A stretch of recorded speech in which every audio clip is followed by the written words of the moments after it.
दर्शकवृन्द, यतिखेर नेपालकै चर्चित reality so the voice of Nepal season 6 चलिरहेको छ। यसै क्रममा डिजिटल राउन्ड, ब्लाइन्ड अडिसन र ब्याटल राउन्ड पनि सकिसकेका छन्। अब आगामी हप्ताबाट लाइभ सोका कार्यक्रमहरू सुरु हुँदैछन्। त्यसैले लाइभ सोका लागि कुन कुन ट्यालेन्टहरू छनौट भए त भन्ने तपाईको जिज्ञासा हुन सक्छ। त्यही तपाईको जिज्ञासा मेटाउनका लागि आजको यो भिडियो लिएर आएको छु। त्यसैले भिडियो अन्तिमसम्म हेर्नु होला। अनि च्यानलमा नयाँ हुनुहुन्छ भने च्यानललाई सब्स्क्राइब गरी हामीसँग जोडिनु होला, ताकि आगामी दिनमा पनि यस्तै किसिमका जानकारीमूलक भिडियो तपाईको लागि ल्याइराख्नेछु। भन्दै ढिला नगरी लागौं विषयवस्तुतर्फ। नमस्ते, म गायिका रचना रिमाल। यो च्यानललाई लाइक, कमेन्ट, सब्स्क्राइब गर्न नबिर्सिनु होला।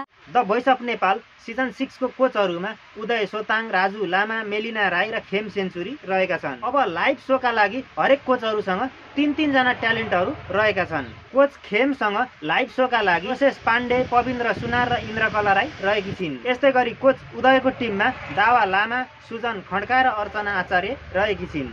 यस्तै गरी कोच राजुसँग भने प्रशान्त गुरुङ, प्रमेश राई र विराट तामाङ रहेका छन्। यस्तै गरी कोच मेलिनासँग विकास थारू, रोशन राई र सार्थक लामा रहेका छन्। अब यिनै ट्यालेन्टहरू मध्येबाट दर्शकहरूले गरेको भोटको आधारमा एकजना talent the voice of Nepal season 6 को विजेता छनौट हुनेछ। भिडियो नै तपाईँ दर्शकहरूको रोजाइमा को ट्यालेन्ट पर्छन् कृपया एउटा कमेन्ट गर्नुहोला। अनि तपाईँहरू यस च्यानलमा नयाँ हुनुहुन्छ भने हाम्रो च्यानललाई सब्स्क्राइब गरी हामीसँग जोडिनु होला, ताकि आगामी दिनहरूमा पनि भोइस अफ नेपाल सम्बन्धी सम्पूर्ण जानकारी तपाईँहरूको लागि ल्याइराख्नेछु। भन्दै आजको भिडियो यति नै। हाम्रो भेट अर्को भिडियोमा हुने नै छ। तबसम्मको लागि बिदा दिनुहोस्।